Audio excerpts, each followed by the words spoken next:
বৃন্দাবনে বৃন্দাবনে বৃন্দাবনে বৃন্দাবনে দেখে যাবে রাধা রানী প্রেমের দুনিয়া বৃন্দাবনে দেখে যাবে রাধা রানী প্রেমের দুনিয়া রাধা রানী প্রেমের দুনিয়া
বাহুদুলে সবাই মিলে গোপী বৃন্দাবনে থেকে যাবিয়া বৃন্দাবনে থেকে যাবিয়া রাধারানী প্রেমের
দুনিয়া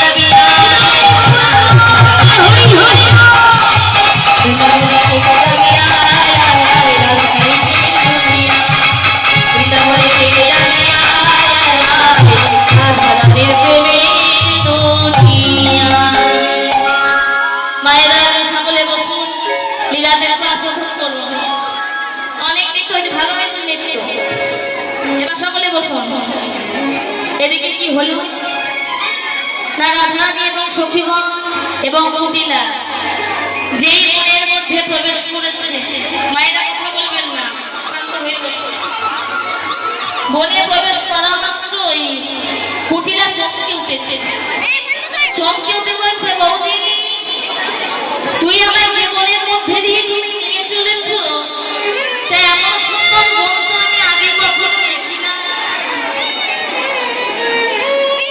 পদকর্তা বলছে ও কুটিলা ভালো কাজ করতে গেলে ভালো মানুষের সঙ্গ হতে হবে তা তুমি তো কোনোদিন ভালো মানুষের সঙ্গ হওনি কিন্তু আজ যখন রাধারানীর মতো এত ভালো মানুষের সঙ্গ হয়েছ মায়েরা তো কথা বলবেন না শান্ত হয়ে বসুন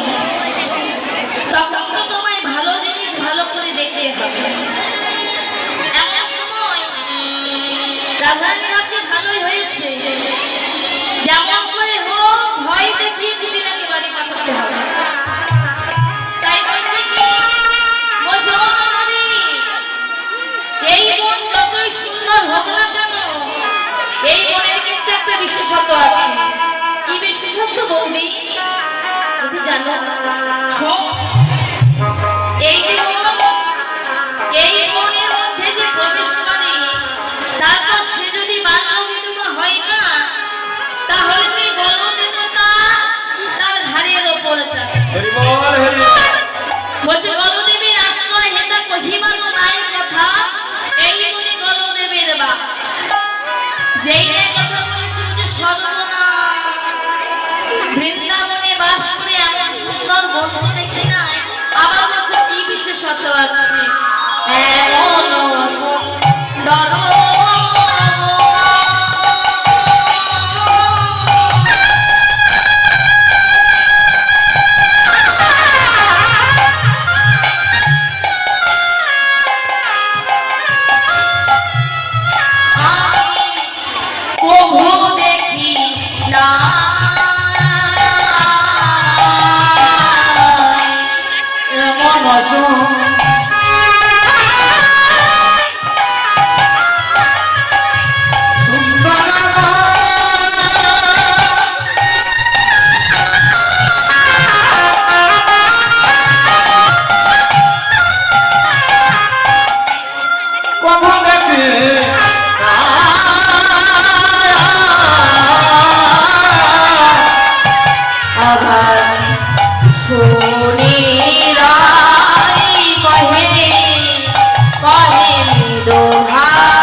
বলছে সে হলো পুরুষ। কুটিলা বলছে সর্বনাশ, সে পুরুষ। যেইটা বলছে পুরুষ বলছে সর্বনাশ। তা ভাগবতী তাকে দেখতে কেমন, তার চরিত্র কেমন? বলছে দেখতে কেমন জানিস? বড় বড় কুলোর মতো কান, মোটা মোটা চোখ। তারপর সে যদি জানে বাল্য বিধবা তার ঘরের মধ্যে প্রবেশ করেছে, সঙ্গে সঙ্গে তার ঘাড়ের ওপর চাপে। যেই নাই কথা বলেছে কুটিলা ভাই ভীত হয়েছে। জো বৌদি, তুমি কি বলছো? এমন কথা তো আমি আগে কোনোদিন শুনিনি। এ তুমি কি কথা বলছো বৌদি? বলছে না বাবু, গন্ধ কেমন শুনবে?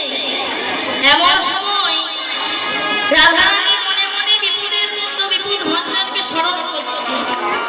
স্মরণ করে বলছে, বধূ এই একটা উপায় পেয়েছি। দেখো, আমি যেন মনের মধ্যে ভয়টা ভালো করে ভুগিয়ে দিতে পারি, তবেই কিন্তু মনোবাসনা পূর্ণ হবে। প্রচন্ডমতি কি হয় জানো? তার অঙ্গ গন্ধ যদি একবার নাসিকায় ঢোকে, সে আর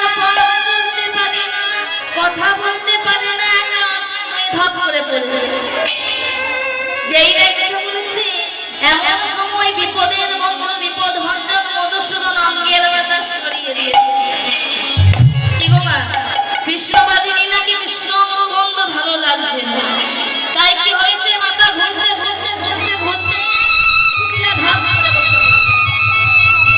বসে পড়ে রাধারানীর চরণ দুটো জড়িয়ে ধরে বলছে, ও বৌদি, আমি আর সূর্য পূজা করতে যাব না বৌদি, তুমি ভালো ভালোই পথ দেখিয়ে আমায় নিয়ে চলো। যেই না বলেছে বাড়ি যাব, বৌদি বলছে, শোনো বৌদি, তুমি যে পথ দিয়ে এসেছিলে তুমি সেই পথ দিয়ে ফিরে যাও। কুটিলা বলছে, আসার সময় এসেছিলাম ভালো, কিন্তু যাবার পথ ভুলে গেলাম। আমরা যেমন সবাই পথটা চিনে আসি, কিন্তু এই মায়া সংসারে পড়ে যাওয়ার পথ ভুলে যায়, কুটিলার ঠিক সেই দশা। যেই না পথ ভুলে গেছে অমনি বলছে, বৌদি, তুমি বলো আমাকে পথ দেখিয়ে নিয়ে চলো। বলে, পথ দেখাইয়ে নিয়ে চলো, পথ দেখাইয়ে নিয়ে চলো, পথ দেখাইয়ে নিয়ে চলো, পথ দেখাইয়ে নিয়ে চলো। যাবার পথ ভুলে গেলাম, পথ দেখাইয়ে নিয়ে চলো। আমার পথ তো ভুলে গেলাম, আমি আসার সময় এসেছিলাম পতাকায় নিয়ে চলো, পতাকায় নিয়ে চলো, সময় এসেছিলাম, পতাকায় নিয়ে চলো। বলছে, বৌদি, আমি আপনি যেতে পারবো না, সূর্য পূজাই যাব। ওই দেখো, তুমি বলো ওই পথ দিয়ে গৃহে ফিরে যাও। কুটিলাকে কোনো রকমে তাড়িয়ে দিয়েছি। এমন সময় সখীগণ ছুটে এসে বলছে, রাধে তোর জয় হোক। বলি, এত বুদ্ধি কে দিল? বলছে, কেন? বিপদেই তো গোবিন্দ আমার প্রাণ, গোবিন্দ রেখেছে দাসী। বলছে, বেশ ঠিক আছে, চল সূর্য পূজার স্থানে। এই বলে চলে গেল সূর্য পূজার মন্দিরে। সেখানে গিয়ে ধূপ দ্বীপ পূজার নানান জিনিসপত্র ফল মূল সবকিছু সারিবদ্ধভাবে সাজিয়ে রাখলো। সাজিয়ে রেখে বৃন্দা বলছে, হ্যাঁ রে ললিতা, পুরোহিতকে বলে এসেছিস না তো দিদি? আসল কাজ